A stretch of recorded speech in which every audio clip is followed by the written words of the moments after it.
yang sering. Oke ya, kita mulai dari nomor 17 ya. Kita fokus di fisika kali ini. Nah, ini adalah soal yang sering banget ya kan teman-teman temui ya. Jadi kadang tuh ada kita diberikan tabel soal informasi lalu kita disuruh untuk menyesuaikan itu dengan pengukuran yang kita dapat. Nah, dari soal ini gitu kan. Yang pertama kita harus fokus sama clue-nya atau soalnya ini ya. Nah, pada di sini disebutkan bahwa ada pengukuran untuk usia anak ini ya, 5 tahun ya, rata-rata 5 tahun ini. Nah, didapat analisis sebagai berikut 1 dan 4 gitu.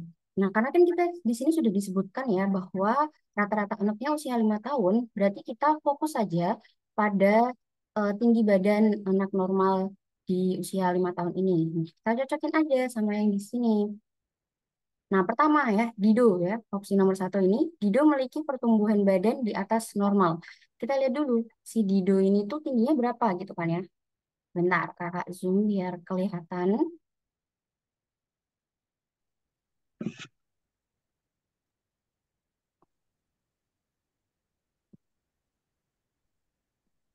Nah, si Dido ini tuh 95, ya kan? Kita lihat 95 di range ini itu masih normal ya, 85 sampai 98 masih di bawah 98 gitu ya. Berarti pernyataan atau analisis di nomor 1 ini, Dido memiliki pertumbuhan badan di atas normal, itu berarti salah ya.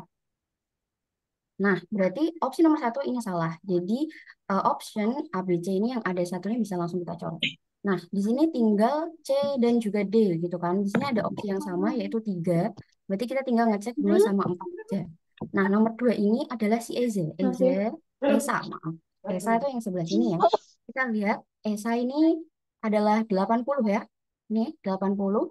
Kita lihat 80 di sini masih termasuk di antara 85 dan juga 98 ya. Berarti dia masih hitungannya normal gitu. Tapi di maaf 80 ini di bawah ya, di bawah dari 85 berarti dia termasuk tidak normal ya. Nah, maka dari itu si Esa ini termasuk kategori stunting ya kan. Berarti nomor 2 benar. Nah, berarti opsi yang ada nomor 2 tadi kita menyisakan C dan D, berarti jawabannya adalah C. Oke, aku yakin di soal model kayak gini teman-teman pasti bisa langsung ngerjain ya, tinggal ketelitiannya aja. Nah, terus ini soal yang cukup tricky ya. Nah, kita baca dulu. Pertama ya, kita perhatikan dulu skenarionya. Nah, terus poinnya itu ada di sebelah sini. Nah, seorang pramusaji sedang mendorong kereta sajian, ya kan, di sini yang penuh dengan gelas ya. Ini adalah gelas-gelasnya. Nah, tiba-tiba ada anak-anak yang memaksa pramusaji tersebut berhenti mendadak gitu. Jadi anak-anaknya ini tuh arahnya dari depan gitu. Jadi kayak stop berhenti gitu kan. Stop, kamu berhenti gitu. Nah, nah terus di sini kita disuruh untuk ini ya kondisi gelas yang benar pada saat si kereta ini itu didorong itu tuh kayak gimana. Mau. Sebelumnya aku mau ngasih tahu kalau di sini atau di bab ini ada tentang hukum inersia ya. Kalian pasti udah sering dengar yaitu hukum di mana sebuah benda itu akan tetap dalam keadaan diam atau bergerak lurus beraturan gitu kan. Nah, ini tuh terjadi sama si gelas ini gitu. Nah, karena keretanya ini bergerak gitu kan, si gelasnya ini juga dianggap bergerak ya, karena dia mengikuti keretanya ini. Nah, pada em, posisi ini ya kan, apa sih yang terjadi di sini gitu kan? Yang terjadi di sini.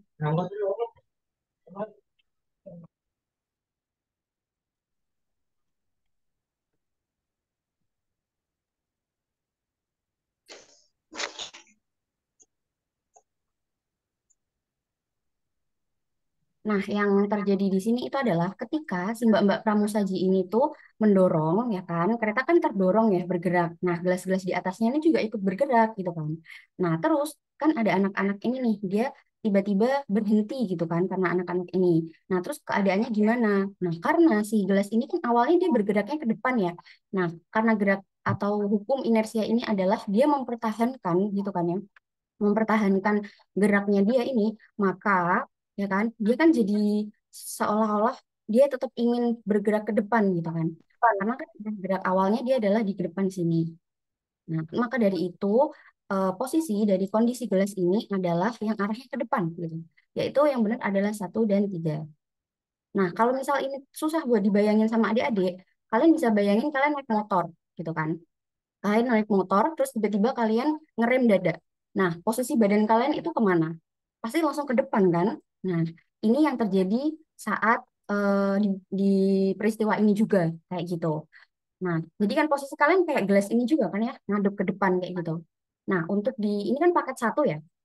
Nah, di paket 2 ini juga, ini ada soal yang mirip seperti itu.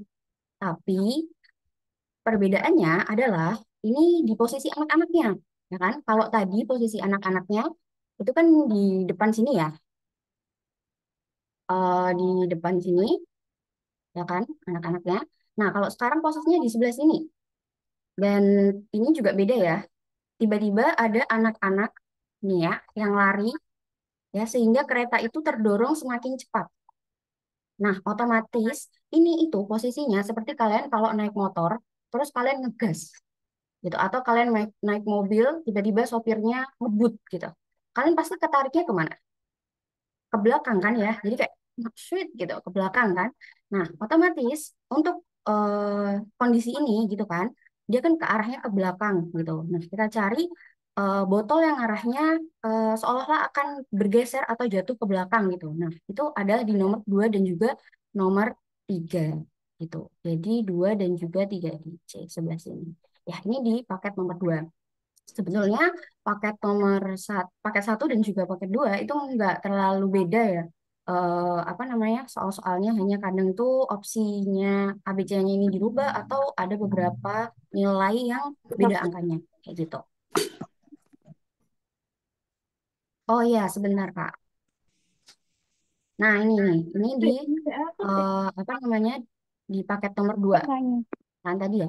Kalau di paket nomor 2 sini, tadi kan kalau yang pertama anak-anaknya di sebelah sini ya. Nah, kalau di paket 2 ini anak-anaknya di bagian belakang sini. Nah, maka dari itu, ini kan di soalnya sini tiba-tiba ada anak-anak yang lari sehingga kereta terdorong semakin cepat ke depan gitu. Nah, di posisi ini tadi yang kakak jelasin, ya kan, kalau apa namanya, ini seolah-olah kalian itu naik motor terus ngebut gitu. Nah, otomatis kan kalian badannya akan seolah-olah tuh ke belakang gitu kan. Nah, maka dari itu sama ya, gelasnya ini nanti dia akan jatuh atau bergesernya ke arah belakang gitu. Berarti 2 dan 3. Gimana?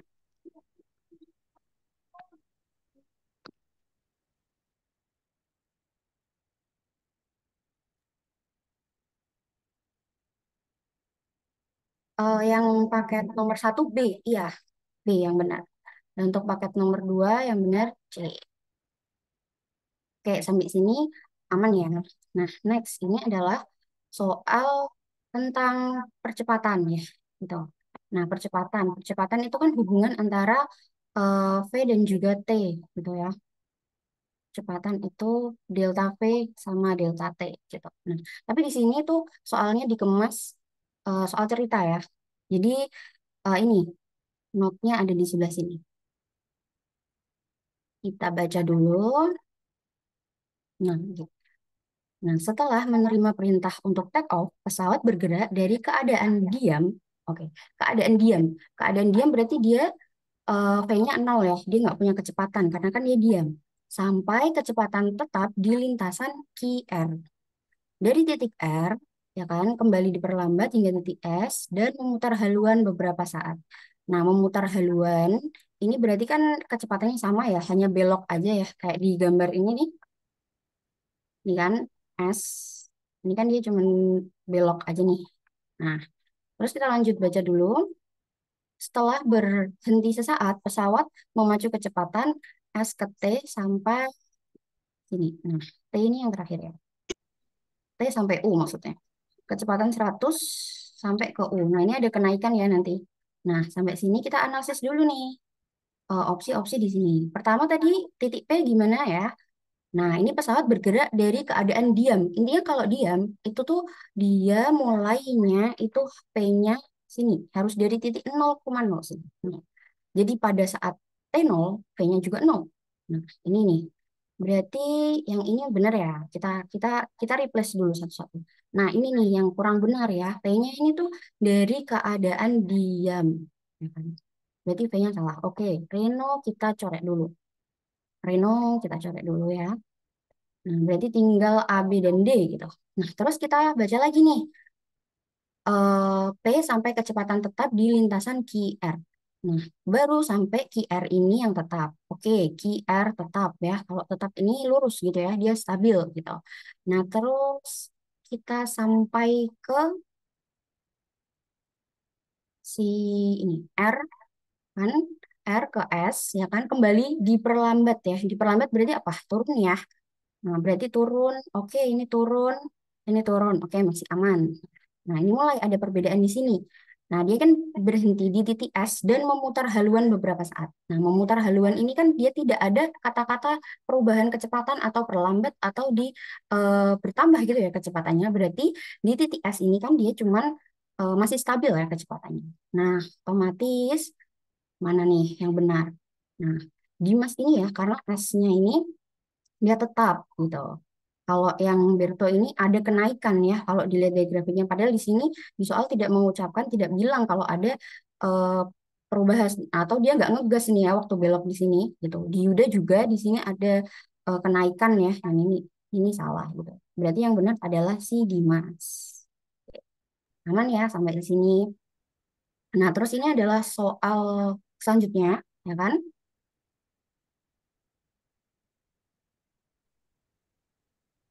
Oh kalian mau sambil ngerjain? Nggak apa-apa sih. Nah, kalau ini ya, ini mulai hitung-hitungan ya di nomor 10 ini. Nah, di nomor 10 ini tuh tentang tekanan gitu ya. Nanti kalian bakal nemuin banyak banget soalnya tentang tekanan ini atau tekanan hidrostatis ya. Yang apa namanya, ROGH itu ya, tekanan yang di air itu kan.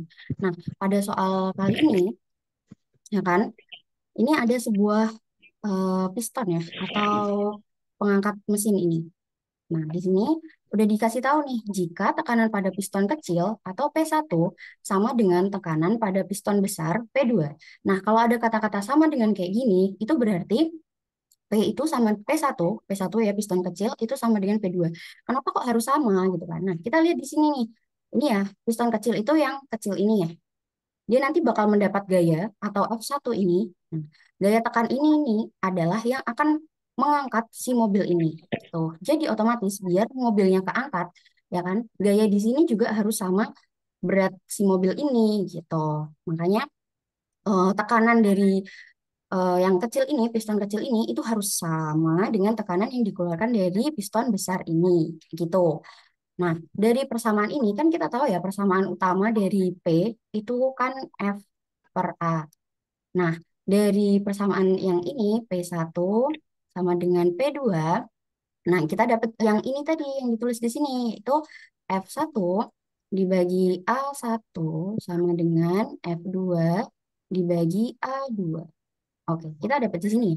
Nah, terus kita analisis lagi ya kan? Pada sebuah tempat cucian mobil menggunakan luas piston. Oh, oke, luas piston udah diketahui nih di sini ya.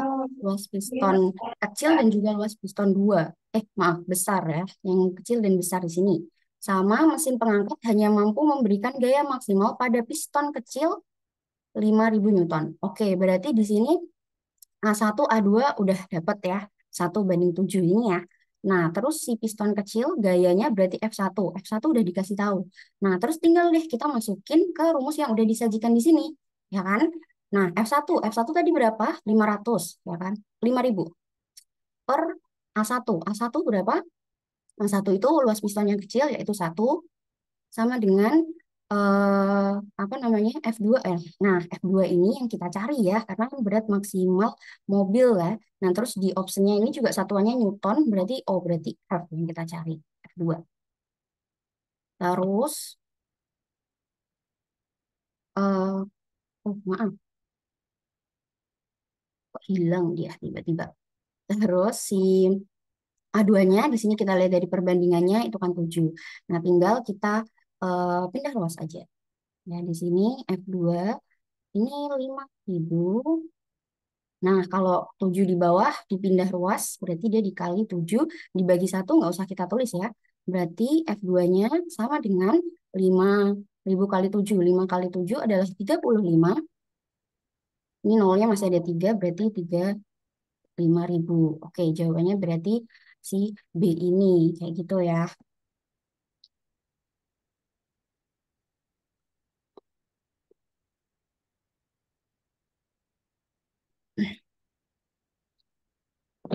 Oke, kita lanjut ke nomor selanjutnya. Nah, biasanya tuh kalau yang tekanan sini tuh nanti ada yang soalnya model hidrostatis dan lain-lain gitu. Nah, ini soal pesawat sederhana. Nah, kalau di soal ini kita disajikan dengan jungkat-jungkit ya.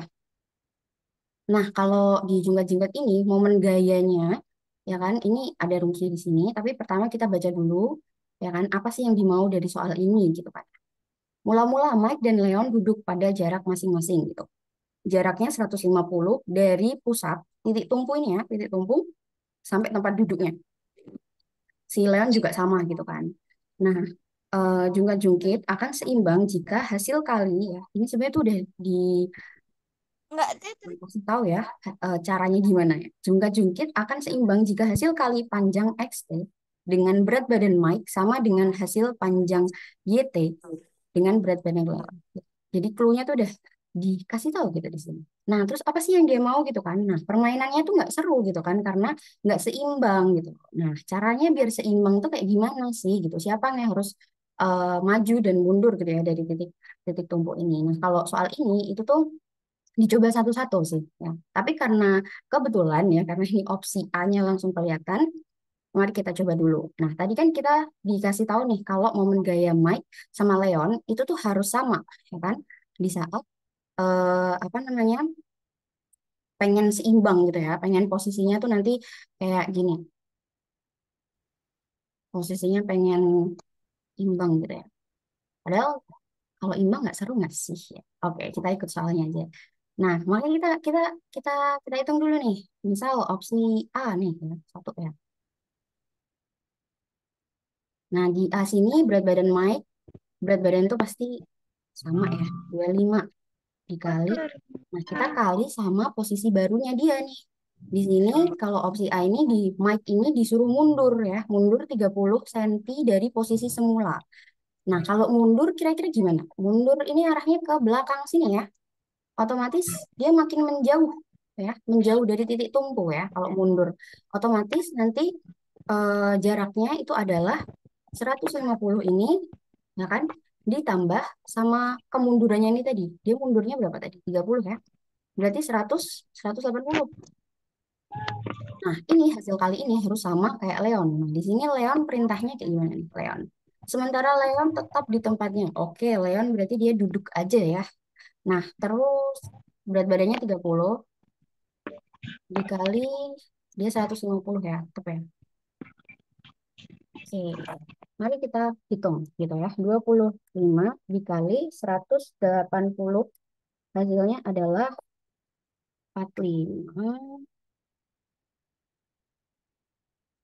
Tuh, tuh. Terus kalau 30 kali 5 juga sama ya. Maaf kok 1000 sih. 4.500 maksudnya. Terus ini juga 3 kali 15 45 nolnya ada 2 berarti 4.500. Oke, sama ya 4.500. Nah, kalau misalnya opsinya nggak di A, kalau ini kan langsung kelihatan ya. Oh, momen gayanya sama berarti A, lalu benar. Nah, kalau misal apa namanya masih beda, ya kan? Kayak misal beratan banyakan yang di mic, berarti mic itu ada yang di bawah kayak gitu, Leonnya yang di atas gitu ya. Jadi dicoba satu-satu dengan perubahan jarak eh, si pemain ini dari titik tumpunya ya. Kalau masanya sama, nggak mungkin berat badan orang bisa langsung berubah drastis gitu. Nah, terus next ya lanjut untuk soal selanjutnya ya. Ini soal 22 soal tentang gaya. Gaya. Ini kira-kira aku kecepatan nggak ya jelasinnya? 180 dari mana, Kak? Oke, bentar ya, 180. Nah, oke. Ini kan tadi kakak bilang kakak mau mencoba opsi A. Opsi A itu yang ini ya. Nih. Nah, di opsi ini kan ada perintah nih masing-masing nih. Kalau misal Mike mundur 30 dari posisi semula dan Leon tetap, itu gimana? Apakah bakal seimbang atau enggak? Gitu. Mike mundur 30 senti ya. Nah, kalau mundur, tadi gimana posisinya? Mundur kan berarti ke belakang, kan? Nah, otomatis jarak titik tumpu sama Mike itu bakal menjauh. Nah, kalau menjauh ya kan, jadi kan semakin jauh, jadi 150 ini loh ya titik awal jarak awalnya ditambah 30 maka hasilnya 180 kayak gitu. Iya benar 150 tambah 30. Nah, kalau paket B sebetulnya sama ya, tapi isinya beda.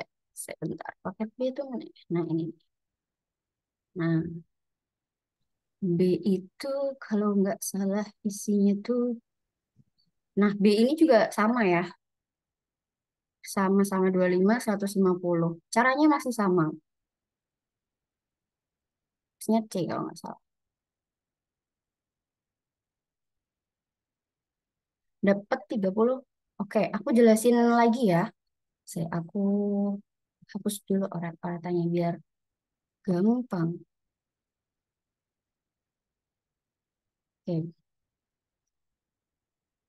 coba kita yang kedua kita nyoba yang paket B ya, ini ya. Nah, ini sama masih sama ya. Mic 25 titik apa namanya jaraknya yang sama 150 150. Kalian mau coba opsi berapa? Aku mau coba opsi B lah coba. Kita cari yang salah dulu. Nah, di sini adalah mic nih ya. Mike maju 50 senti dari posisi semula. Mike tuh yang kuning ya, yang kuning ini ya. Maju, Mike maju. Sweet, dia maju ke depan ya. Nah, kalau maju, titik tumpu sama Mike, jarak Mike ini pasti jadi lebih dekat, ya kan? Karena dia maju gitu kan. Otomatis nanti kalau yang ini opsi B, sebelah sini ya. B, yang B ya. Di sini 25 ya, berat badannya masih sama, nggak bakal berubah-ubah. Dikali 150 kurangi berapa tadi? Aku lupa. 50 ya. Karena dia maju gitu. Jadi kalau maju, jangan jadi kalau kita maju nih gitu. Jaraknya kan jadi lebih. Misalnya dia awalnya di sini, dia maju jadi ke sini. Nah kan. Nah, jarak dia Mike sama titik tumpu kan jadi lebih dekat. Nah, kalau lebih dekat berarti dikurangi, ya kan? 150 nih titik awalnya dikurangi 50 gitu kan. Kenapa 50 ya? Kita ngikutin dari opsinya teman-teman. Jadi nanti teman-teman itu ngitung satu-satu gitu dari A, B, C dan D. Kira-kira yang hasilnya sama itu yang mana gitu. C. Paham ya dari sini ya. Nah, terus waduh jelek sekali nih tulisan saya. 150 tadi dikurangi 50 ya. Nah, kita hitung dulu sini ini. Nah, berarti 25 dikali 150 dikali 50 100 hasilnya adalah 25 nolnya 12. 2500. Nah, ini yang punya Mike. Sekarang kita punya Leon nih. Leon sama ya 30 ya dikali sama jaraknya. Nah, di opsi B ini ya, opsi B lagi aku bilang ya, Leon mundur 25 dari tempat semula. 25 dari dia tadi mundur ya. Leon awalnya di sini. Mundur nih. Mundur gimana nih? Ke belakang ya. Nah, ke belakang otomatis misalnya nih, posisinya di sini. Red. Ini Leon yang baru setelah dia mundur. T-nya makin jauh ya. Kalau makin jauh ya kan otomatis 150 ditambah sama dia tadi mundurnya berapa? Mundurnya 25 cm. Berarti 25. Nah, sama dengan apa tuh? 30 ya kan? Kan tadi 30 dikali 175 dikali 175. Nah, hasilnya itu 5 ribuan sih ini. 5 250 5.250. Nah, ini hasilnya beda, ya kan? Nah, kalau kayak gini, ini berarti opsinya tidak benar. Ya kan? Karena yang kita cari atau soalnya yang dipengenin adalah ini seimbang, ya kan? Kalau seimbang tuh harus kayak paket satu tadi ya, hasilnya sama gitu. Kalau misalnya 2.500 ini juga. Nah, terus kalau misal beda kayak gini, apa sih yang terjadi gitu? Karena ini berat ya, atau lebih besar, otomatis ya jungkitnya masih ke Leon yang paling ini ya, yang paling berat gitu ya. Leon ini masih berat, yang Mike ini masih di atas karena dia kecil kayak gitu. Gitu. Oke, dapat ya teman-teman. Nah, terus next di ini wahana ekstrim ya. Saya yang pernah naik ini, aku pernah naik ini terus pusing, tidak ingin lagi. Oke, kita analisis ya. Wahana tersebut memanfaatkan usaha mesin ya, usaha, ya kan? Nah, nilai usaha untuk mengangkat keseluruhannya adalah ini ya, nilai usahanya adalah, usaha kan W ini. W ini kan didapat dari gaya dikali jarak. Perubahan energi potensial yang dialami beban dinyatakan dengan delta EP. EP itu delta EP, delta energi potensial. Di mana EP adalah MGH, massa, gravitasi, dan juga ketinggian. Terus di sini juga udah dikasih tahu, ya kan?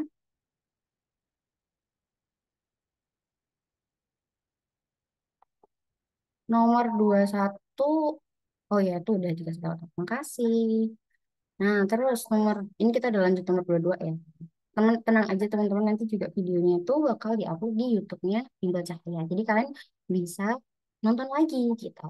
Oke. Nah, aku lanjut ke sini lagi ya. Nah, di sini tuh udah sebenarnya tuh clue-nya udah ada di sini semua gitu. Bahwa ini perubahan energi potensial. Nah, W ini tuh sama dengan delta EP gitu. Di mana W itu tadi kan kita tahu W ini F kali S dan delta EP itu adalah MGH 2 min MG1. Terus kok ada MGH 2 MGH1 tuh maksudnya gimana sih Kak gitu. Benar, kita lihat kasusnya dulu. Nah, sebuah wahana paku bumi dirancang dengan mesin yang mampu menghasilkan gaya dorong 2000 N. Nah, kalau udah ada gaya-gaya gini sama yang satuannya N, Newton, ini berarti dia adalah gaya. Oke. Ini kalau misal D1 tuh hal yang kita ketahui ya.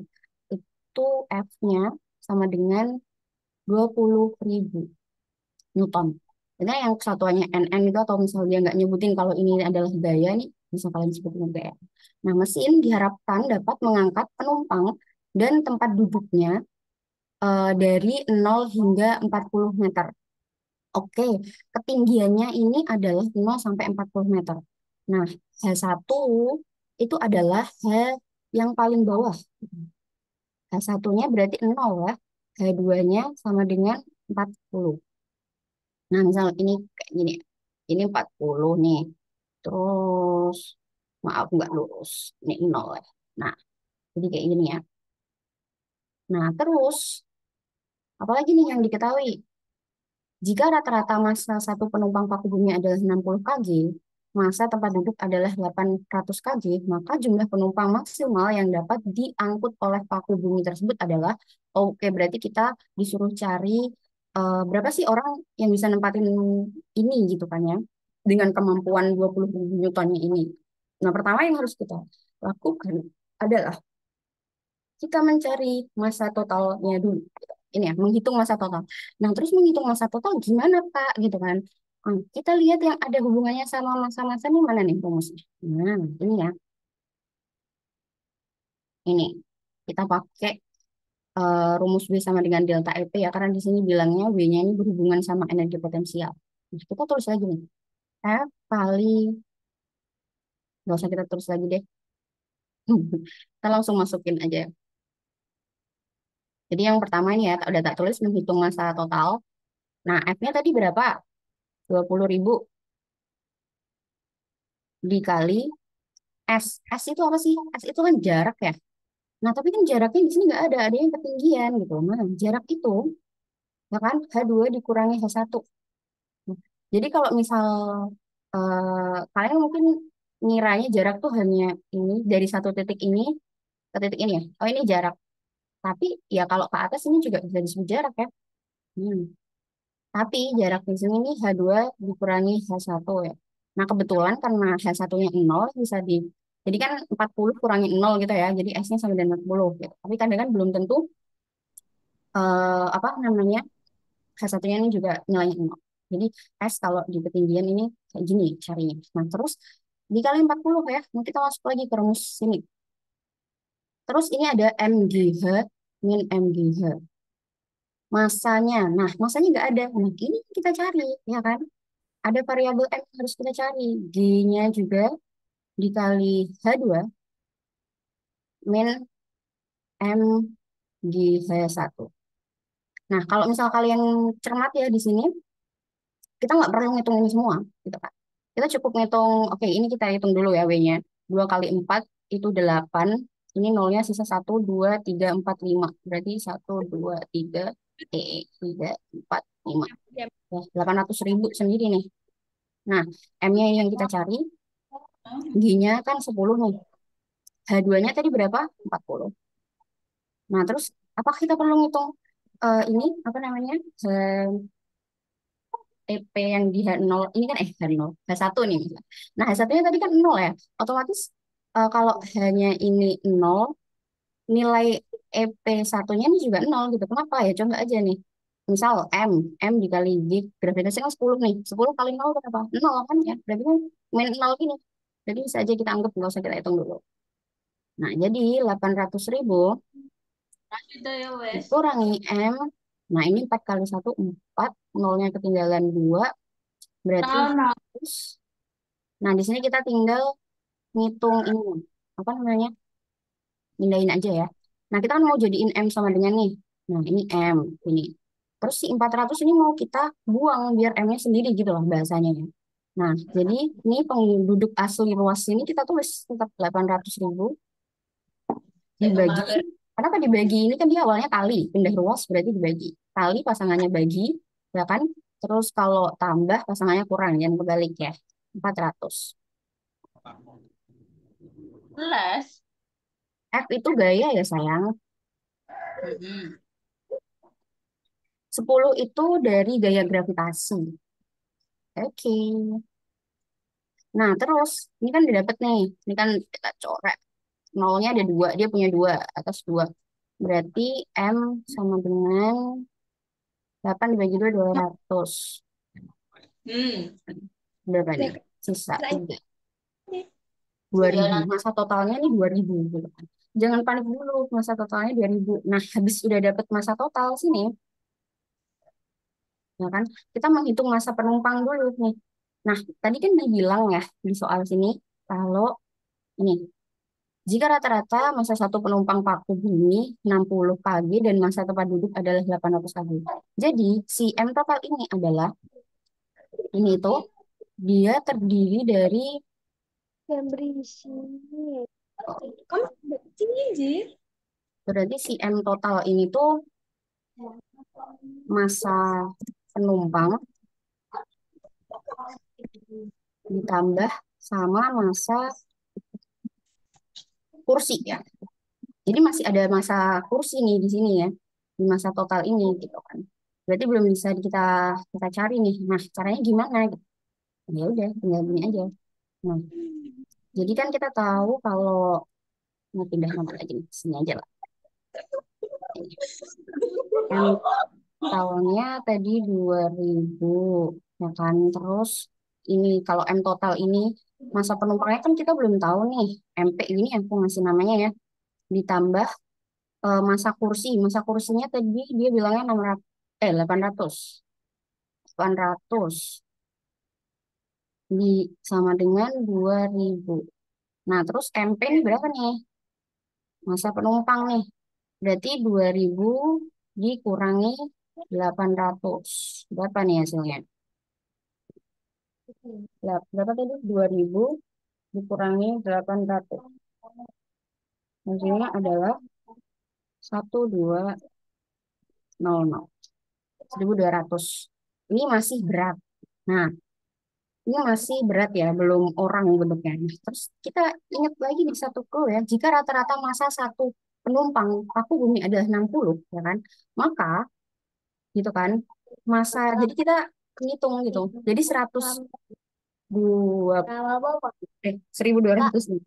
Itu masa semua penumpang yang bisa ditampung gitu kan. Nah, terus kalau segini tuh kira-kira kalau orangnya, satu orangnya itu 60 kg, itu muat berapa? Nah, maka dari itu tinggal 1.200 ini kita bagi sama si 60 tadi, ya kan? Karena kan dia bilangnya, misal nih di rata-rata kalau satu orang tuh segitu. Nah, oke.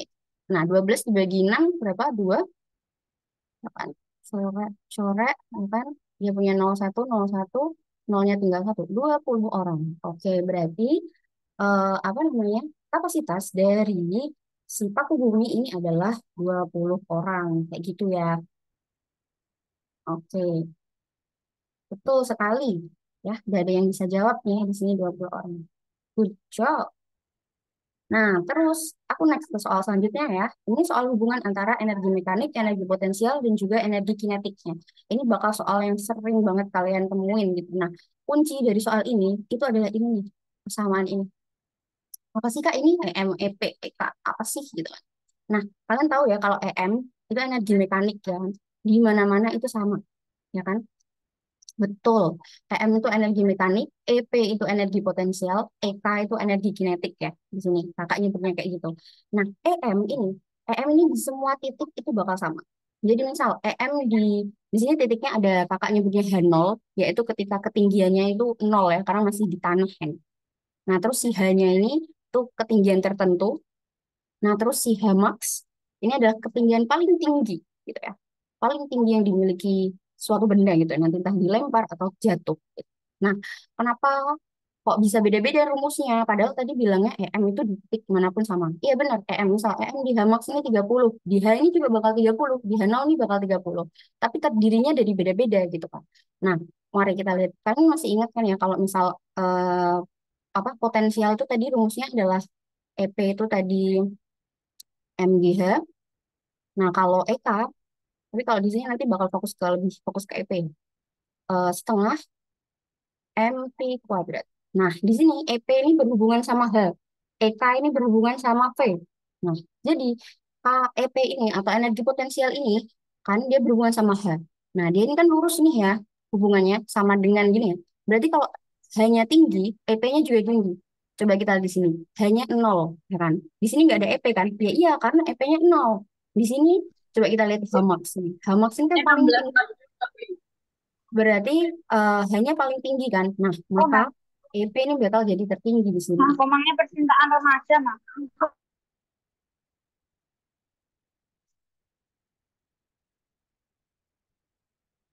Oke, Kak lanjut lagi ya. Nah, udah nih, ini kunci kalian nih ngerjain soal kayak gini. Ini kuncinya kalau kalian paham ini, easy guys. Nah, kita baca clue di sini ya soalnya. Nah, pada saat beban paku bumi dijatuhkan secara bebas, ya kan, dari puncak 40 meter ke bawah dan dihentikan di ketinggian 10 meter. Oke, kita dapat dua titik nih, 40 sama 10. Kita note dulu. Akan terjadi pada Ya ketinggian kan, 10 kan, pada ketinggian 10 meter ini energi mekanik akan menjadi nol. Berarti ada tenaga mesin yang digunakan untuk melawan energi kinetik tersebut. Jika masa penumpang tempat duduknya, jika masa penumpang dan tempat duduknya. Nah, kalau ada kata-kata kayak gini, berarti masa di sini ini adalah masa total ya. Jadi dia udah dapat masa totalnya. Jadi bukan masa kursinya doang atau masa penumpangnya doang. Jadi yang 200 ini M totalnya yang bakal dipakai nanti gitu. Dan percepatan gravitasi 10 ya, seperti yang kita tahu 10 dan energi. Nah, maka energi mesin yang digunakan untuk menghentikan energi kinetik beban pada ketinggian 10 meter adalah, nah berarti yang dicari adalah saat ketinggian 10 itu ya.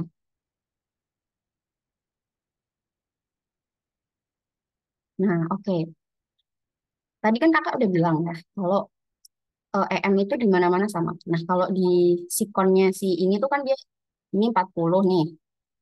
Terus sini misal 10. Terus ini baru bawah ya. Nah, kita cocokin sama rumus ini.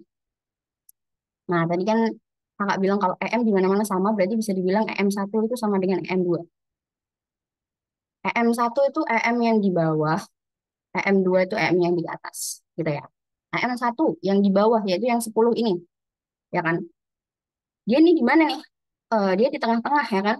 Nah, di tengah-tengah kita lihat, di tengah-tengah itu yang mana, ya kan? Kenapa yang 10 ini di tengah-tengah? Karena dia nggak di atas, dia nggak di bawah, ya kan? Berarti dia ikut rumusnya ini. EM-nya sama dengan EP plus EK sama dengan EM2. Nah, EM2 ini yang 40. 40 ini di mana? 40 ini di paling atas gitu kan. Kenapa kita bisa tahu gitu kan paling atas? Lah, ini dia dibilang puncak menara setinggi 40 meter. Ya kan? Jadi kalau kalian info bisa tahu kalau paling atasnya 40, nah di sini aja udah ditaruh kan. Nah, EM2 tadi 40 ya, dia di paling atas. Berarti dia ikut rumus yang mana? Yang H maksi ya. H maksimal, H paling atas, H paling puncak gitu. Kalau ada kata-kata puncak, maksimal, atau paling tinggi, ya itu berarti dia Hamax ya. Nah, ini EM ini sama dengan EP. Nah, terus tadi kan dibilang nih, sebenarnya ini ada sedikit jebakan ya. Di sini dia bilang energi kinetik menjadi nol gitu. Energi EK-nya ini sama dengan nol. Tapi padahal kalau di posisi ini nggak mungkin ya EK-nya tuh nol, pasti tetap ada gaya lain gitu. Jadi meskipun dia mau menyebut di sini mereka bilangnya tuh energi mesin gitu. Energi mesin tapi kita anggap EK apa enggak. Cara ngitungnya sama gitu ya. Nah, terus di sini yang dicari kan berarti yang ini ya kan? Nah, kita breakdown lagi nih, MGH, EP kan MGH ya.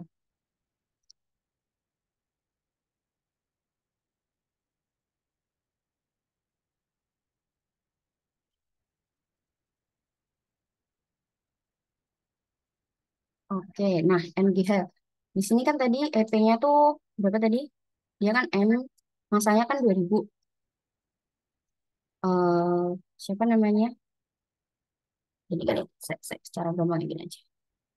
Nah, kita kan mau cari si Eka nih. Berarti kita bikin Eka sama dengan dulu aja ya. Nah, Eka sama dengan EP ini dua, ini satu ini. EP2 dikurangi EP1. Nah, mungkin gampangnya ya. Terus, jadi EK sama dengan, EP-nya ini tadi kan 2000 dikali, EP itu rumusnya MGH ya. Jadi kalau misal kakak langsung nulis nilai di sini, kalian bisa paham ya. MGH, M-nya 2000, G-nya adalah 10 ya tadi. Terus dikali, ini kan karena dia EP2, ya kan? Berarti kan yang paling tinggi, hanya berarti berapa? Yang pakai 40 kan? Nah, pakai 40 di sini. Dikurangi sini EP1. Nggak muat, guys. Apa? Sini nanti ini 2000 men 10. Kali, maaf. Kali 10 kali ini. Majuin sini deh.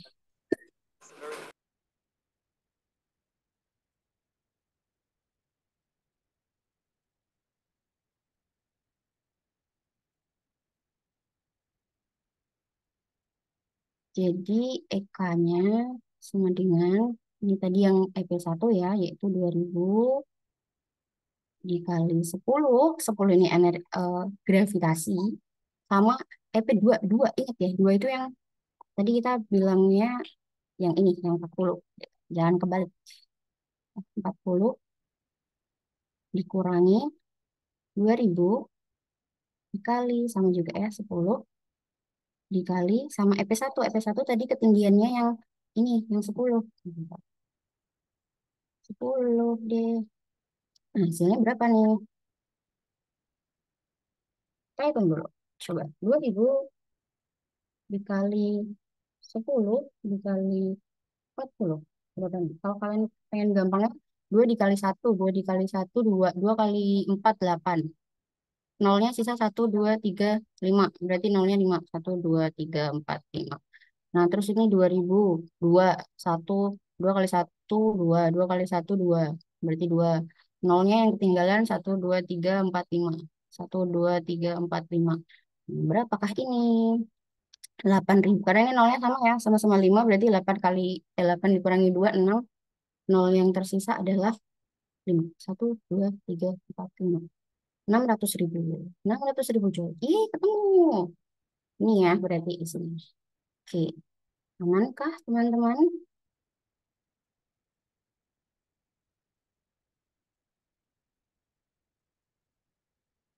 Oke ya. Jadi prinsip aku ngasih garis bawah lagi ya.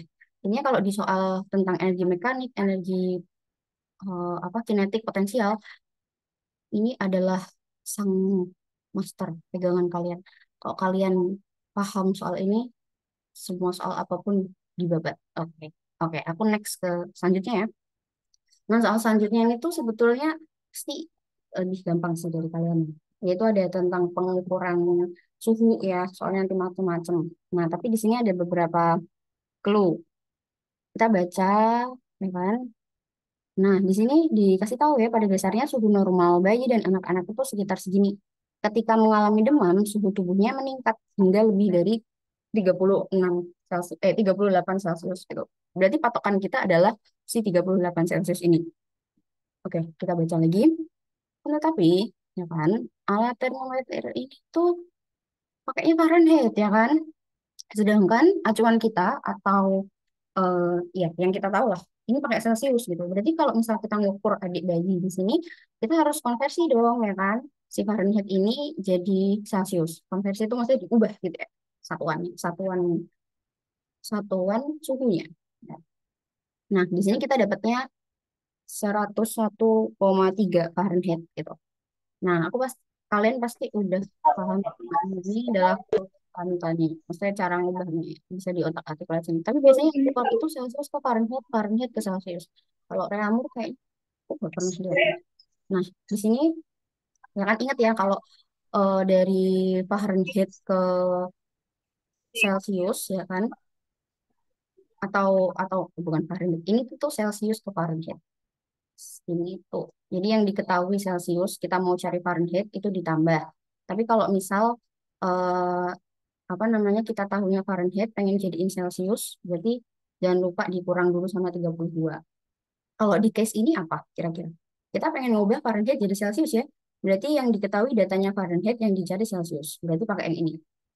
Nah, ya udah kita hitung aja. Kita berarti cari Celsius nih, ya kan? Nah, kalau ini tuh dikurang dulu ya kalau dari Fahrenheit ke sini. 101,3 dikurangi 32 dikali 5/9. Nah, 5/9 kalau misal kalian susah ngapalin, kalian bisa pakai ini gitu. C itu 5, F itu 9. Nah, ini gimana sih cara pakainya gitu kan?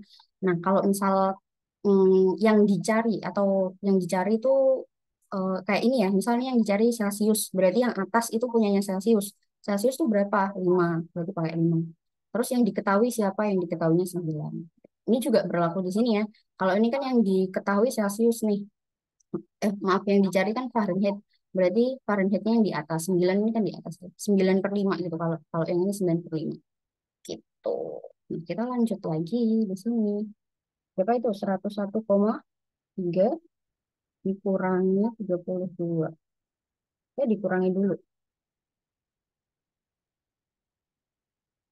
Berapa nih hasilnya? 6,69,3 dikali dulu. 5/9. Nah, hasilnya adalah dikali dibagi 9. Berapa? Yuk hasilnya. Hasilnya adalah 38 koma Celsius ya. Karena udah diubah ya jadi Celsius ya. Nah, berarti suhu adik ini adalah 38,5 Celsius. Nah, jadi kalau dia lebih dari ini ya ketentuannya ini, ketika mengalami demam, suhu tubuh akan meningkat hingga lebih dari 38. Nah, berarti si adik ini mengalami demam ya, karena dia di atas dari 38, yaitu 38,5 gitu ya. Kalau yang ini salah ya, karena dia bilangnya tidak demam gitu kan. Yang B ini juga tidak demam, itu salah. Yang C sama D, C ini yang benar ya, karena dia mengalami demam karena suhu badannya lebih dari gitu. Nah, kalau yang D ini salah karena dia bilangnya kurang dari ya. Meskipun bilangnya adik mengalami demam, tapi dia bilangnya kurang dari. Padahal kan kalau misal dianalisis kalau dia demam itu adalah ketika 38 itu lebih dari 38 demamnya kayak gitu.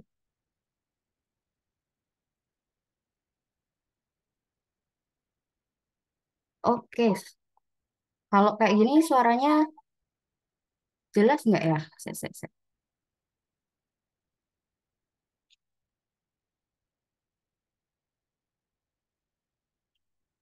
Saya tak kasih ini dulu.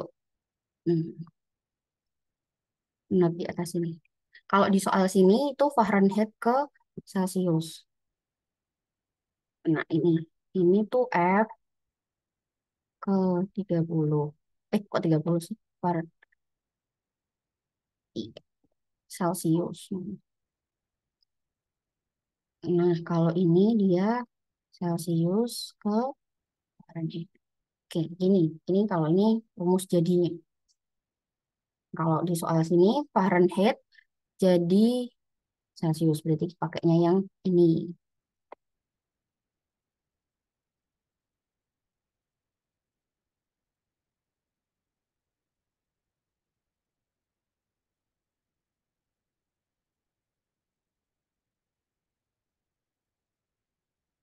Oke.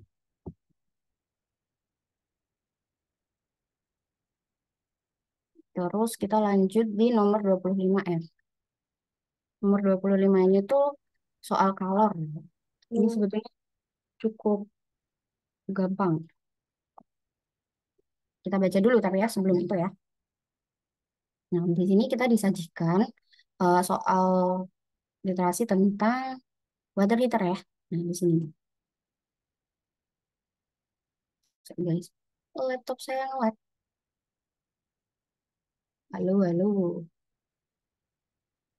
Nah, ini ya. Nih, besar listrik atau W.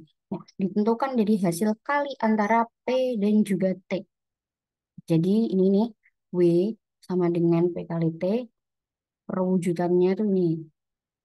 Ini. W sama dengan P kali T.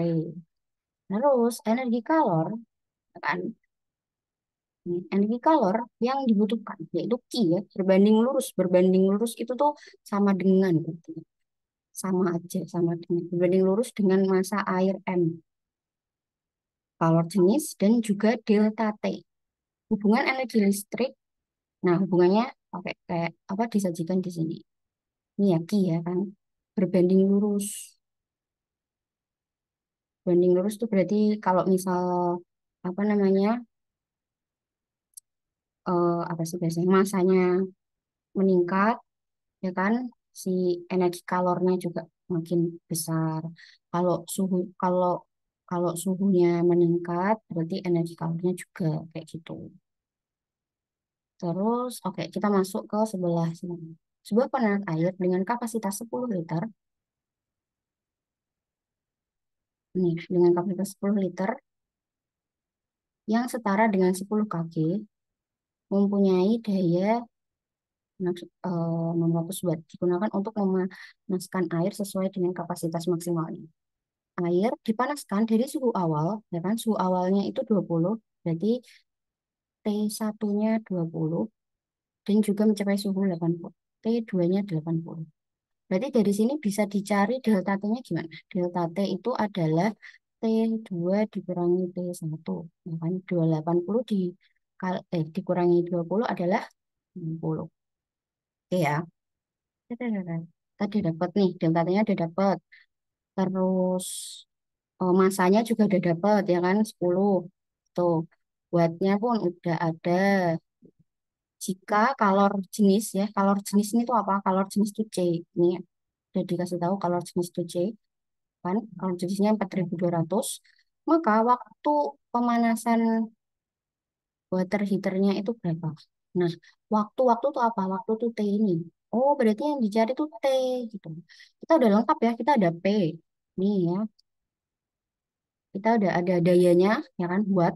Biasanya satuannya watt atau kilowatt. Itu berarti ya daya. Ini dibilang sih dayanya. Terus kita ada suhunya, kita ada massa, kita ada eh, kalau jenis. Nah, kalau ini tinggal dimasuk-masukin nih istilahnya ya. Gampang banget ini. 600 kali T. Ini masih kita tulis T ya, karena T ini adalah yang kita cari. Nah, ini waktu pemanasan. Ya kan? M tadi siapa? 10. 10 ini dari sini ya. 10 kg ya, kilogram. Itu massa. Satuan satuan massa itu adalah kilogram. Dikali C. C itu kalor jenis. Kalor jenis itu ini. Joule per kilo Celcius. Ya kan? 4.200 dikali delta T. Tadi delta T-nya udah kita cari ya, yaitu 60. Gitu. Jadi nggak pakai 20, nggak pakai 80, tapi pakainya delta T, yaitu delta T, T2 dikurangi T1. T akhir dikurangi T awal, gitulah ya. T akhir dikurangi T awal, itu 60. Nah, sekarang kita hitung aja. Nah, ini jadi 600 T. Tinggal ini nih kita cari. 10 dikali berapa tuh? 4.200 kali 60. Hasilnya adalah, aduh, 25. Berapa tuh? 1, 2, 4. Cirolu 4. Nah, nolnya Cirolu. Iya, benar. Nah, dari sini gimana ini? Oh, harus dong. Nah, terus kan kita kan pengen jadi ya, pengen jadiin dia T sama dengan karena yang kita cari adalah T. Ya udah, berarti T ini kita taruh sini, tetap di posisi dia. Eh, jadi 600 ini kita pindah ruas di sebelah sini ya. Caranya ya penduduk asli ruasnya ditulis dulu 000 dibagi 600. Coret, coret. Berapa itu berarti?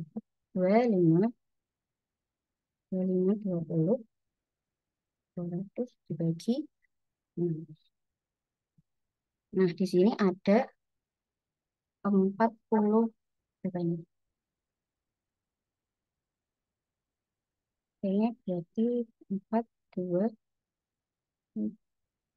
4.200 ya, 4.200. Nah, di sini T di sini masih bermuatan sekon ya kan atau detik ya. Nah, maka dari itu di sini kan mintanya menit kan. Berarti kalau 1 menit itu berapa sekon? 60 ya. Berarti 42 ini kita bagi 60. 42 dibagi 60 ya. Hasilnya adalah 70. 70 menit. Ih. Nah, kenapa kok kita tahu sih Kak kalau 4.200 ini tuh isinya sekon, satuannya sekon gitu ya. Karena kalau waktu itu ya pada umumnya itu satuannya itu sekon ya, atau karena itu udah satuan internasional, satuan yang sudah ditetapkan kayak gitu. Iya, betul sekali ya.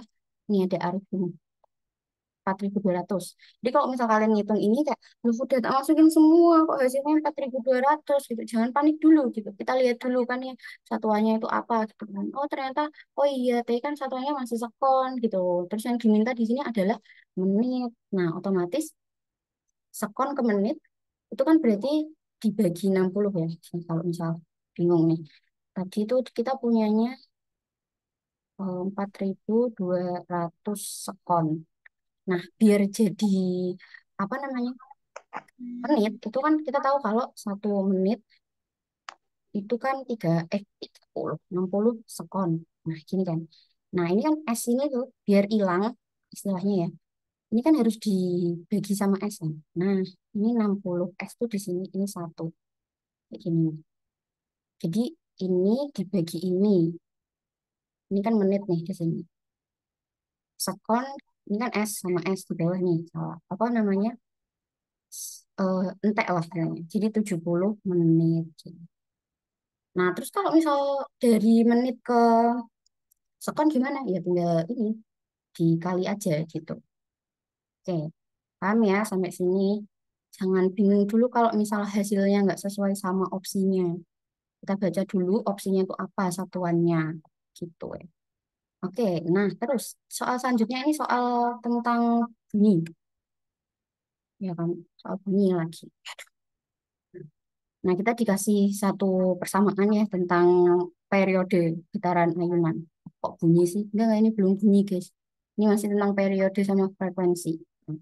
Kita disajiin satu rumus persamaan, ya kan? Terus kita diberikan, terus ini diberikan anak yang lagi main ayunannya.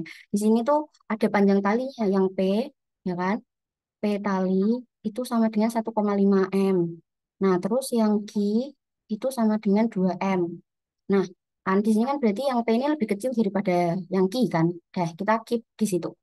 Terus di sini ada analisis nih. Kita lihat dulu. Kan yang satu ini memiliki frekuensi. Oke, berarti dia nganalisis soal frekuensi. Yang dua ini juga soal frekuensi. Oke, berarti kalau misal satu dua ini sama analisisnya, berarti nanti kalau misal kita udah tahu salah satu yang benar, yang satu bisa kita coret. Nah, tiga ini juga, ini soal, oh ini soal tali, sama periode ya. Ini tali periode. Dan ini pun juga sama tali periode. Ini membantu kita sih sebenarnya. Bisa langsung kita oh, kayak gitu, oh kamu salah gitu. Nah, kita lanjut ya lagi ya. Fokus ke sini. Nah, kita kan tahu ya, kalau misal jadi T ini tuh itu periode, ya kan? Nah, 2pi ya ini konstantanya, L ini panjang panjang tali ya. Ini nih, udah dikasih tahu nih di sini ya. G itu gaya gravitasi. Nah, teman-teman pasti tahu kalau misal ada persamaan nih. Kalau di persamaan ini ada yang namanya apa namanya? Bukan selurus. Lurus sama berlawanan gitu lah istilahnya ya, Kakak. Kalau misal ini kan T kan, dia kan 2pi akar L per G. Nah, T sama L ini tuh dia tuh lurus. Kenapa kok kakak bisa bilang lurus? Ya karena kan sama-sama di atas gitu loh istilahnya. Nah, maka dari itu hubungannya dari T sama L itu sama. Maksudnya sama gimana? Kalau L-nya makin besar, gini ya. Kalau L-nya besar, T-nya juga makin besar. Kalau ditanya, loh kok bisa? Kenapa kayak gitu? Ya karena hubungan T atau periode ini sama L itu tuh lurus, Kak. Gitu. Karena hubungannya lurus. Jadi kalau L-nya besar, T-nya ikut besar. Nah, kayak gitu ya. Itu kalau dia sama-sama di atas kayak ini. Tapi kalau hubungannya T sama yang ini, gaya-gaya gravitasi, ini namanya berlawanan. Jadi nanti kalau G-nya ini turun, si T-nya malah gede. Kayak gitu. Kalau G-nya naik, si T-nya malah turun. Kayak gitu ya. Nah, berarti kan kita tahu kalau hubungan periode, Kakak tulis ini ya, periode atau T ya. Ini tuh lurus. Lurus sama si panjang tali. Berarti kalau misal ini, ini kan panjang tali nih ya, 1,5 meter nih. 1,5 meter ini kan kecil ya, lebih besar 2 nih. Berarti yang punya P yang gede yang mana? Yang Q kan? Ini P-nya yang gede nih. Nih, karena dia 2. Jadi yang ini cuma 1,5. Nah, coba kita cek dari ini. Nah, ayunan yang tadi yang bahas periode tuh ini ya, 3 dan 4 ya. Nggak apa-apa, nggak urut, nggak apa-apa. Bisa ini. Ayunan P. Oke, ayunan P itu yang ini, ya kan? Ayunan P memiliki tali lebih pendek. Ya, benar, talinya lebih pendek dibandingkan ayunan Q. Ya, sehingga menghasilkan periode yang lebih besar. Loh, loh. Kan tadi kita bilangnya kalau periode itu sama panjang tali itu lurus ya. Jadi kalau misal panjang talinya pendek, ya harusnya periodenya pendek. Di sini malah bilangnya periodenya besar, berarti salah. Nah, tiga yang ada tiganya kita coret. Berarti yang benar adalah 4 ya. Kenapa kok 4? Coba kita lihat nih. Ayunan Q memiliki tali lebih panjang dibandingkan P. Benar ya, Q kan 2, P-nya 1,5. Sehingga menghasilkan periode ayunan yang lebih besar. Benar ya, talinya lebih panjang, P-nya besar. Nah, itu lurus ya. Jadi misal kalian makan banyak, kalian kenyang. Nah, itu lurus ya kan? Hubungannya lurus. Nah, berarti 4 bener nih. Nah, sekarang 1 sama 2. 1 sama 2 itu apa sih? Frekuensi. Nah, tapi Kak, di sini kan nggak ada frekuensi gitu kan. T sama 2 pi L per G gitu. Tali sama gravitasi. Nah, tapi kan ada satu rumus yang ini nih, di sini nih ditulis ini. Periode merupakan waktu yang diperlukan untuk melakukan satu kali getaran, sedangkan frekuensi merupakan kebalikan dari periode. Kebalikan dari periode itu bisa diartikan berarti dia kebalikan ya. F, ya ini ya yang udah kakak tulis ini ya. Berarti dia 1 per T. Nah, kalau kayak gini hubungannya apa tadi? Kalau T sama L ini tadi kan dia lurus nih. Nah, kalau F sama T ini dia berlawanan, dia nggak lurus ya kan? Karena ini di bawah gini nyebutnya. Nah, berarti kalau nggak berlawan, apa namanya, nggak lurus, berlawanan, otomatis kalau misal T-nya ini kecil, F-nya jadi gede. Jadi berlawanan gitu loh, guys. Kayak misal nih, ini kan dia talinya kecil. P-nya tadi kan bilangnya juga kecil. Tapi karena P itu dia berlawanan sama F atau periode, kok P sih? T sih maksudnya. T ini, si periode ini tuh dia berlawanan sama frekuensi, gitu kan. Otomatis frekuensi yang pendek ini yang paling besar, kayak gitu. Gimana? Paham nggak?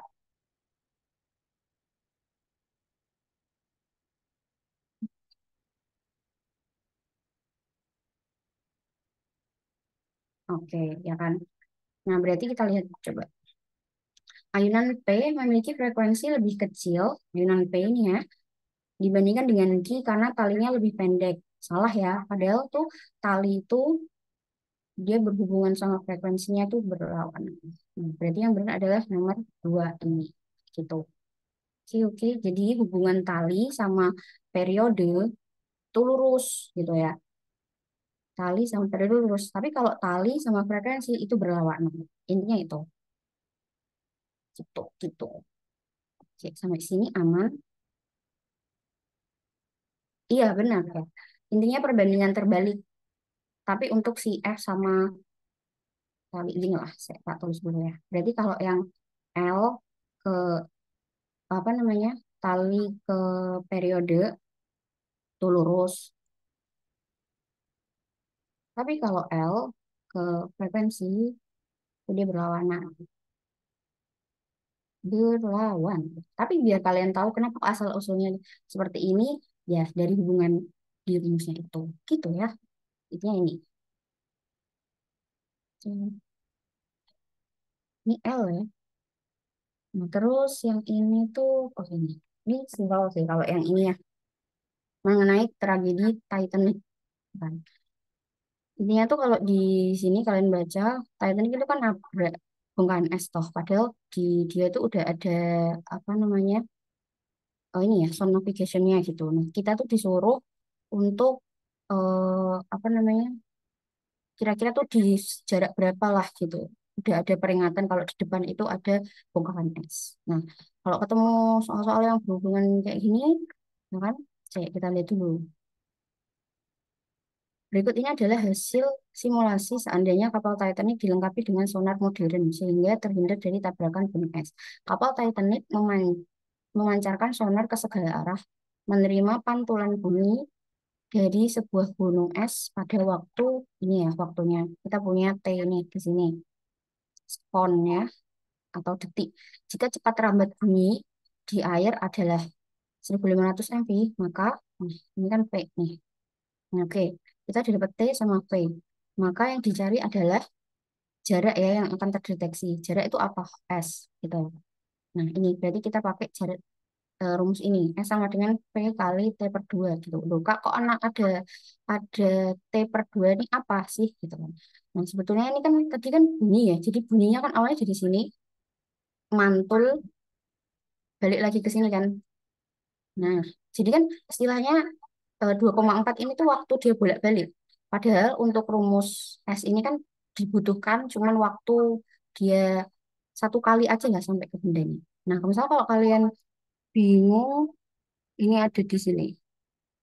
Mana sih? Hmm. Nah, oke. Terus kita masukin aja deh gitu. S sama dengan berapa itu? 1500 kali 2,4 per 2. 1500 dikali 1,2. Berapa tuh?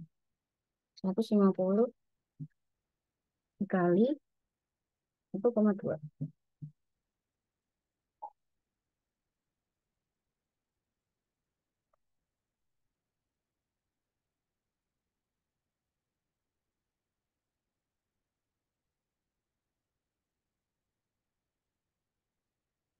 Hasilnya kan udah kelihatan ya, 1800.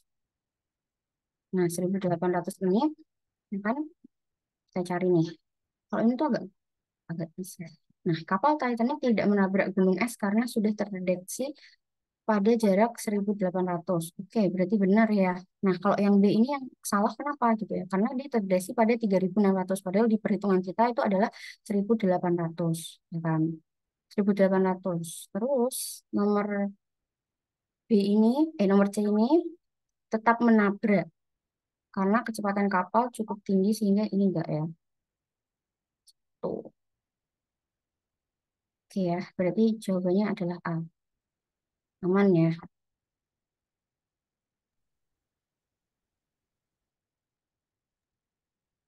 Nah, terus kalau yang nomor 28 ini materi. Kita next ke yang nomor 29 ya, yang soal lensa. Nah, ini biasanya soalnya macam-macam dan bervariasi. Nah, kalau di sini ya, Ini Rama ya, Rama melakukan percobaan pembentukan bayangan pada lensa cembung menggunakan aplikasi PHLT.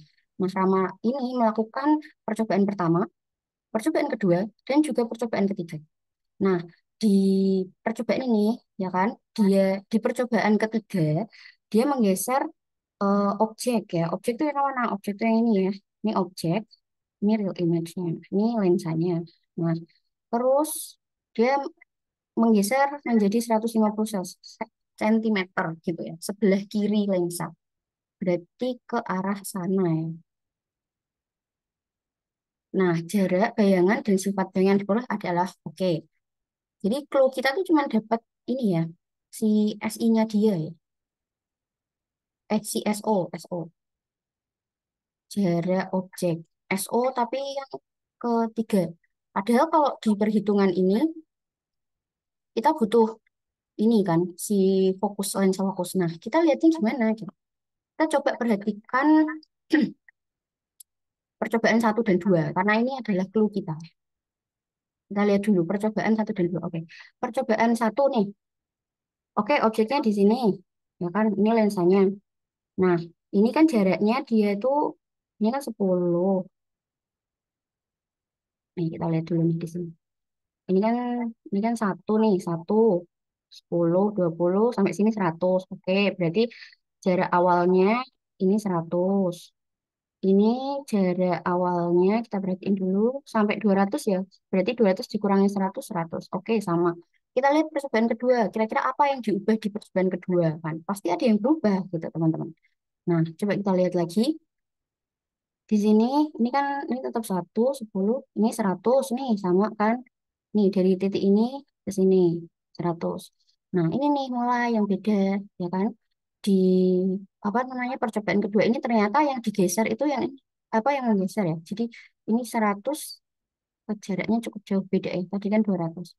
Nah, terus, sebenarnya kita bisa langsung nembak, oh pakai percobaan satu aja gitu. Nah, di percobaan satu ini kan kita dapat si jarak ke objek, SO, sama SI-nya kan. Nah, dari sini kita bisa cari titik fokusnya. Kita bisa dapat titik fokusnya dari sini. Nah, caranya gimana? Ya udah pakai rumus yang awal tadi, 1F/100. Kenapa 100? Ya karena ini SO-nya 100, SI-nya juga 100. 1/100. 1/F, 2/100. Itu berapa? F adalah 100 bagi 50. 50. Oke, dapat ya.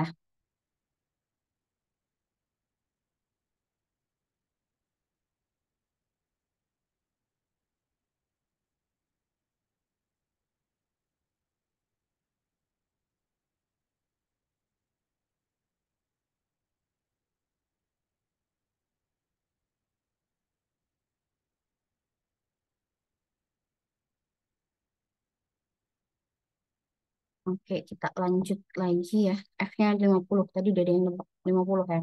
Nah, dari sini nih kita baru cari di percobaan ketiga. Sama ya caranya.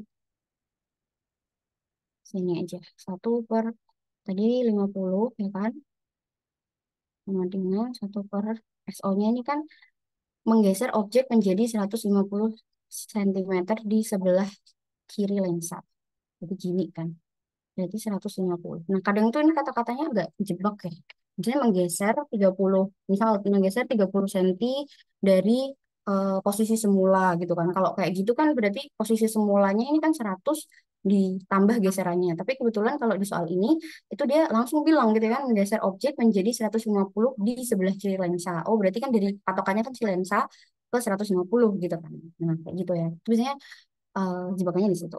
Ditambah sama SI. Ini yang kita cari ya.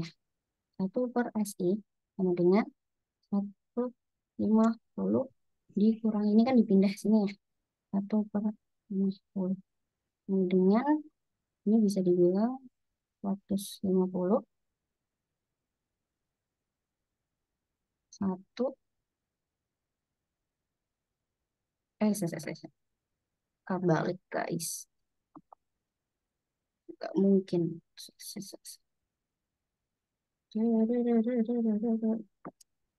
Nah, kan karena kita mau cari SI-nya, berarti yang dipindah si ini. 1/50 minus 1/150. Ini kita samain penyebutnya. Aku ambil 150 dibagi ini, dibagi 50, 3 min 1. Sama dengan 3/150. So, S1-nya adalah 75. Ya kan? 75 cm. Nah, tapi bentar nih, di sini yang ada 75-nya ada dua. Ya kan?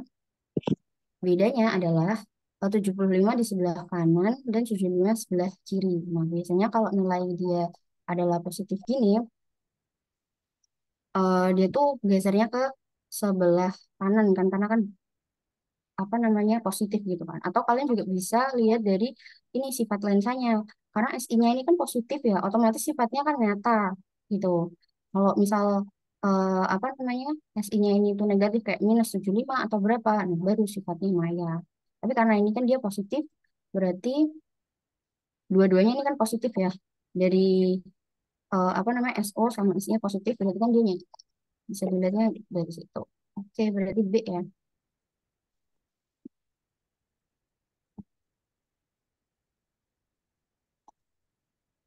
Nentuin sifat terbalik sama tegaknya gimana Kak gitu kan.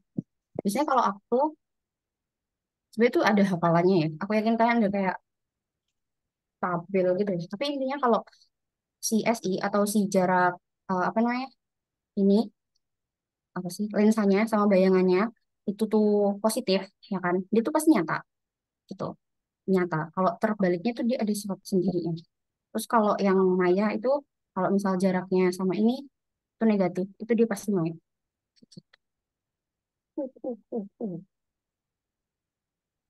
Karena kalau setahuku yang cembung ini kan dia ada macam-macam kan, kayak jatuh, jatuh apa namanya, jatuh bayangannya di mana-mana, kayaknya ada 3 ruang gitu.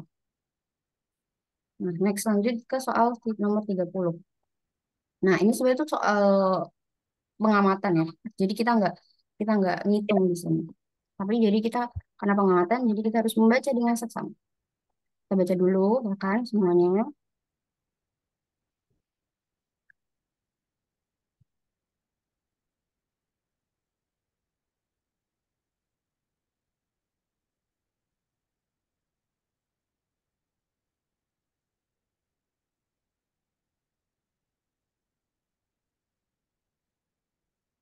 Nah, oke. Aku jelasin sedikit soal soal ini ya. Nah, di sini itu, ini kan ada benda nih yang diletakkan. Mana sih bendanya? Ini ya bendanya. Ini ya bendanya. Kok nggak bisa? Nah, ini bendanya nih.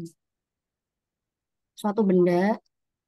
Oh ya ini ada juga ya. Untuk pengamatan dengan mata berakomodasi. Mata berakomodasi proses pembentukan bayangan. Oke. Ini satu clue kita, mata berakomodasi. Jadi ini itu adalah ketika mata kita berakomodasi. Kan ada mata mata yang tidak berakomodasi sama iya kan. Nah, bendanya, jadi tuh ini ceritanya gini. Ini juga dijelasin sih di sini ya. Jadi ada benda nih diletakkan di antara fokus ya, FOB, ya kan, dan juga dua FOB di sini ya kan dia ada di sebelah sini. Nah, lensa objektif ini itu membentuk bayangan nyata diperbesar dan juga diperbalik. Nih, ya sesuai dengan kata-kata ini. Nah, bayangan ini kemudian menjadi benda untuk lensa okuler, ya kan? Nih, di lensa okuler, bayangan awal. Lensa okuler itu bertindak sebagai loop dan memperbesar bayangan sehingga, ya kan, dapat dilihat oleh mata. Ini kan diperbesar. Nah, makanya bisa dilihat oleh mata. Nah, terus kita lihat di sini ya, opsinya. Tadi yang aku bacain tuh ini, dari sini. Penjelasan yang tepat untuk proses pembentukan bayangan pada mikroskop adalah. Kita mulai dari opsi A. Untuk pengamatan dengan mata tidak berakomodasi, maka bayangan lensa objektif ditentukan di antara FOV dan juga lensa okuler. Nah, ini tuh dari awal tuh udah salah ya, karena dia bilangnya apa namanya ini mata tidak berakomodasi. Padahal di konteks kita ini adalah mata berakomodasi. Bisa kita salahin ya. Dan terus juga konteksnya ini salah ya, karena biasanya kalau apa namanya mata tidak berakomodasi itu bayangannya tuh terbentuknya tuh tak hingga gitu kan. Karena kan dia nggak berakomodasi kan. Tuh, terus yang B ini untuk pengamatan dengan mata berakomodasi, oke, mata berakomodasi ya sesuai dengan konteks kita, mata berakomodasi. Maka bayangan lensa objektif ditempatkan di antara FOK dan juga lensa okular. Coba kita lihat ya di sini, apakah benar? Untuk mata berakomodasi, bayangan awal oleh lensa objektif harus berada di antara lensa fokus, ini ya, lensa fokus, dan juga lensa okuler, agar lensa okuler itu membentuk bayangan maya di bawah besar dan juga di depan mata. Jadi ini, dia di antara FOK sama lensa okuler, ya kan? Nih, FOK sama lensa okuler, bayangan bendanya. Maka dari itu, ini yang FOK dan juga lensa okuler. Berarti B ini benar, gitu. Nah, terus ini ya sesuai dengan pengamatan di sini. Nah, terus C sama D itu tuh salahnya apa sih, gitu kan? Nah, untuk pengamatan dengan mata berakomodasi, maka bayangan lensa objektif ditempatkan tepat di FOK. Untuk pengamatan dengan bayangan, ini sama ya dia ya, bayangan lensa, ya kan, di FOK kan salah ya. Kalau bayangan lensa di FOK ya berarti dia di sini. Padahal bayangannya kan nggak di sini ya, bayangannya di antara gitu. Nah, yang D ini juga salah ya, karena kan dia bilangnya maka bayangan lensa ada di dua FOK. Nah, dua FOK di sini. No, no, no, no. Ini salah. Nah, kayak gitu. Jadi soal ini kebetulan nggak ngitung ya, karena biasanya kan ada hitung-hitungannya juga. Ini soal pengamatannya. Oke, kita next lanjut sini ya. Ini simpel banget. Jadi di sini tuh apa namanya? Pengen membuat si pensil ini tuh melayang gitu.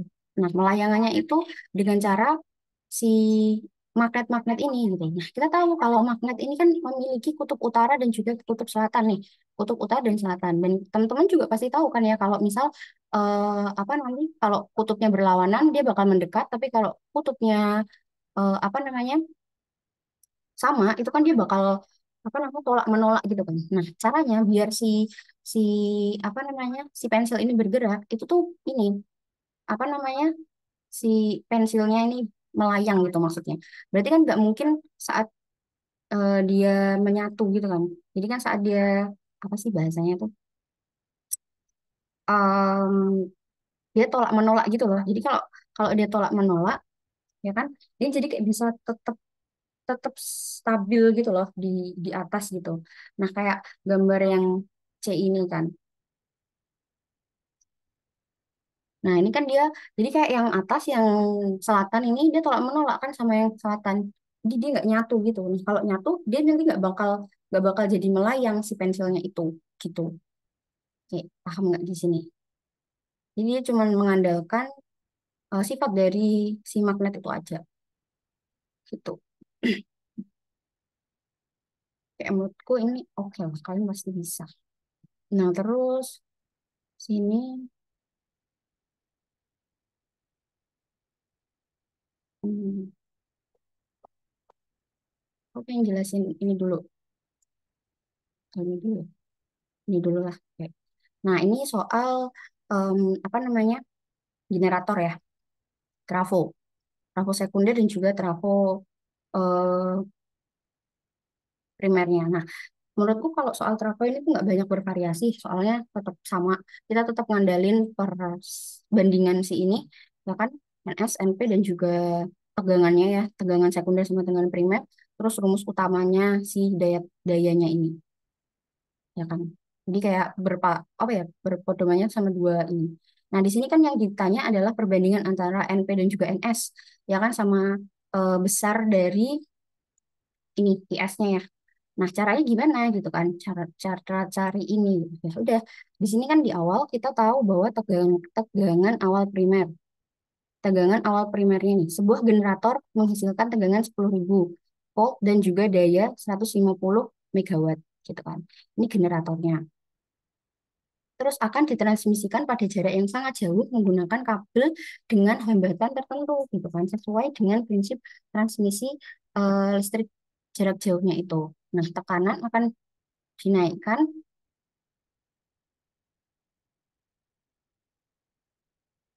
Oh, oke, Kak, jadiin nomor terakhir aja. Nah, sebenarnya tuh di sini ada soal yang cukup unik ya. Aku yakin kalian, aku mau ngasih tahu cara cepatnya. Nah, di sini ini ada sebuah rangkaian ya, rangkaian skala ampere nih. Nah, di sini itu dia kan ditanya nih, berdasarkan data pembaca skala ampere meter, hubungan yang tepat tentang nilai kuat arus listriknya adalah, nah terus kalian kayak bingung kan, ini kok ada apa namanya arus Y, X, Z dan lain-lain itu gimana gitu. Nah di sini kalian tuh nggak perlu ngitung, kalian nggak perlu cari nilai ampere-ampere di sini. Kalian cukup ingat rumus utamanya ini, yaitu rumus utama itu sama arus utama, maaf, arus utama itu sama dengan arus cabang, ya kan? Nah, cabangnya ini bisa macam-macam. Bisa aja kan cabangnya ada tiga dan dua atau empat dan lain-lainnya.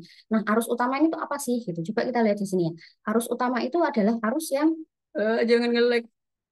Nah, arus utama ini adalah arus yang itu nggak punya cabang atau bisa biasanya dia itu deket sama baterainya gitu kan. Untuk case ini dia deket sama baterainya. Nah, coba kita lihat kan dari awalnya kan dia di sini nih, dari baterai mengarah ke sini. Nah, ini tuh berarti dia kan cuma satu arah nih kan. Nah, ini arus utamanya. Berarti X ini arus utamanya. Kita taruh di sini ya. Berarti IX sama dengan. Nah, arus cabangnya siapa? Arus cabangnya berarti Y sama Z gitu. Kok bisa? Lah, kita lihat nih arusnya dari sini ya. Arus X. Terus dia cabang ke sini ya kan. Dia dibelah jadi dua. Nah, ini disebutnya arus cabang. Nah, biasanya arus cabang itu bisa aja lebih dari dua. Jadi, aku nyebutnya ini IY ditambah IZ. Nah, di sini kan apa namanya di opsinya ya kan ini tuh ada IY sama IZ ya kan. Nah, kita cari dulu. Nah, persamaan awal kita kan di sini ya arus X itu sama dengan arus Y ditambah arus Z atau arus utama itu ditambah cabang satu tambah cabang dua. Nah, kita ubah nih, kita tinggal bolak-balikin aja. Nah, kita kan mau cari coba kita mau cari arus Y ya, IY.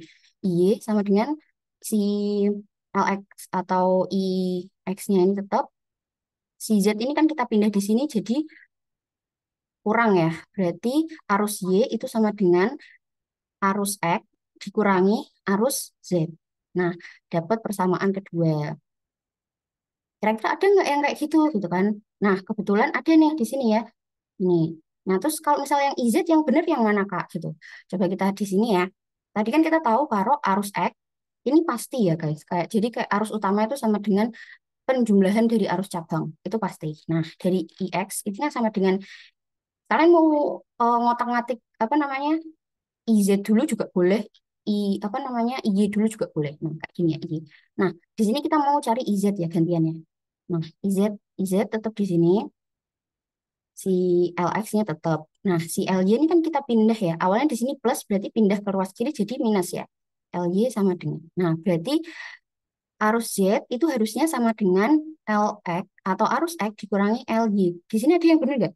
Ini yang C ya, opsi C ini adalah LY kurangi LX. LY kurangi LX. Oh, salah ini. Harusnya LX kurangi LY. Terus yang opsi D ini juga IZ, ya kan, sama dengan LX plus LY. Oh, ini salah. Harusnya bukan plus, tapi minus. Nah, gitu. Jadi ini nggak perlu dihitung. Kalian nggak perlu hitung ininya. Oke. Terus sih, Kak. Oh, kalau nyari arus, eh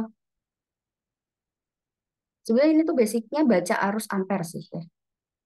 Tapi ini perkembangan soalnya aja. Nah, cara bacanya tuh kan gini, ini tuh sebenarnya ada dua skala kan, atas sama bawah. Nah, kalian itu bisa milih salah satu aja. Jadi misalnya aku ambil yang A ya kan. Nah, ini kan di sini, ini kan eh, jarumnya ini kan di 40 kan, 40. Ini nanti per dari ini, yang paling atas nih, 100. Jadi dia 40 per 100, hasilnya berapa? 0, 4 kali 10 itu berapa? 2 kali 2,5 ya? 2,5. Kok 2,5 sih? 40 dibagi 100. 4, maaf. 0,4. 0,4. Nah, coba kita baca dari bawah ini juga nanti sama aja. 20 dibagi 50, itu juga hasilnya nanti 0,4. 0,4 ampere. 0,4 ampere. Kayak gitu, guys. Oke. Jadi sama aja.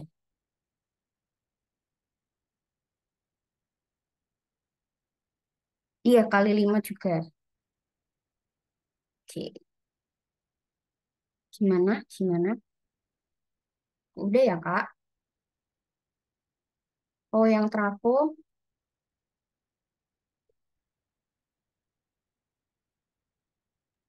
Nah, sebenarnya tuh yang travel tuh ini simple ya. Nah, di sini tuh apa namanya? Oke. Nah, di sini kan kita tahu tegangannya masing-masing kan ya. P-nya ini ya. Ini ya, voltnya tahu. Terus yang lilitan ini juga 500 ya di sini. Ini udah tak kasih tahu ya, tegangan awal primernya atau VP-nya itu 10.000 volt. Terus kalau yang sekundernya segini. Nah, kita pakai perbandingan ini untuk cari NP per NS. Coba. NP per NS. Nah, NP. NP ini kan, coba kita, NP ini tuh dia lulusnya sama VS. Nah, VS di sini berapa gitu kan? 500.000 per.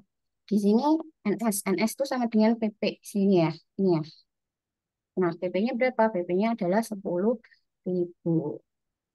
Kita bandingin. Nah, ini kan, jadi misal nih kalau kalian satuannya pakai yang volt, ya udah pakai volt aja. Tapi kalau kalian pakai kilovolt, jadi disamain gitu loh guys satuannya. Tapi ini kakak pakai yang volt aja. Ya, ini kan soalnya yang 500 ini dia pakai kilovolt ya. Yang sekunder ini kan dia pakai kilovolt, yang ini pakai volt. Jadi kalau kalian bandingin sesuatu, satuannya itu harus sama. Kalau volt, volt semua, kalau kilovolt, kilovolt semua. Tapi itu buat perbandingan ya, kalau perbandingan gitu. Nah, otomatis ini kan dicorek nih 3, jadinya ini ya, 50 banding 1. Nah, ini 50 banding 1. Di sini ini kelihatannya kayak oh cuman bandingin doang gitu, tapi jebakannya itu adalah di ini ya, satuan ya. Jadi diperhatiin volt sama kilovolt. Nah, 1 kilovolt itu tuh 1.000. Oke ya. Nah, terus gimana cari dayanya gitu kan. Nah, kan ini ya, daya di generator sama di sini. Ini kan tadi udah tahu bahwa 50 megawatt. Megawatt, 150 megawatt gitu kan. Gantian kita cari di sini P sama dengan P kali. Nah, di sini kan tadi ditanyanya adalah arusnya kan. Nah, P ini tadi 150 megawatt, megawatt itu tuh juta watt. Jadi aslinya tuh nolnya tuh 6 guys. 10 pangkat 6 gitu istilahnya. Nolnya tuh 6. Terus P-nya kan tadi itu kan kita tahu nih, P-nya di sini yang sekunder berapa? Sekunder, nih ya sekunder ya. 500 Lu dikali I. Sini kan. Nah, tinggal deh kita bikin I sama dengan. I sama dengan 150 dikali 10 pangkat 6. 10 pangkat 6 tuh harusnya 150 0,0000 sampai 6 gitu maksudnya. Terus dibagi 500.000. Di sini nolnya ini kan apa namanya? Ada se. Keliru di sini. Oh, gini dulu guys. Kita cari si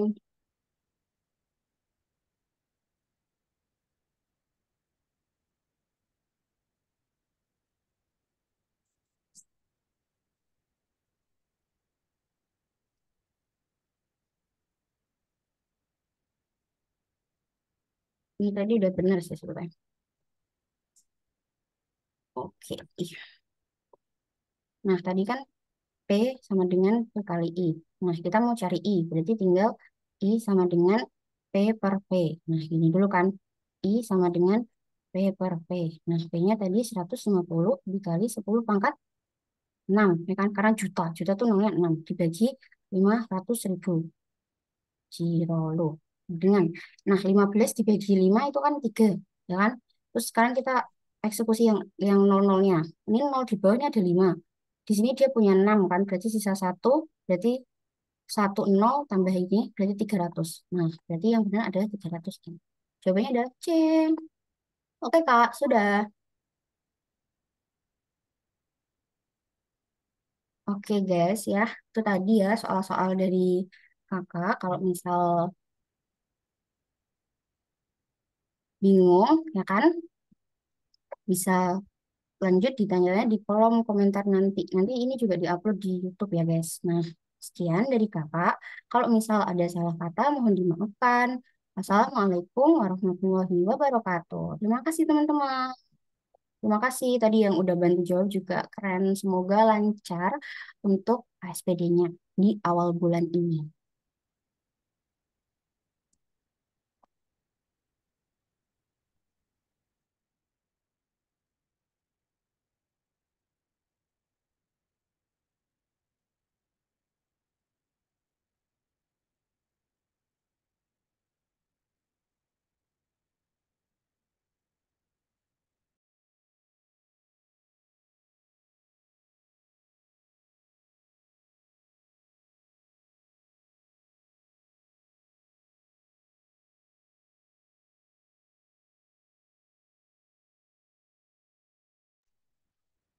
Terima kasih, Kak.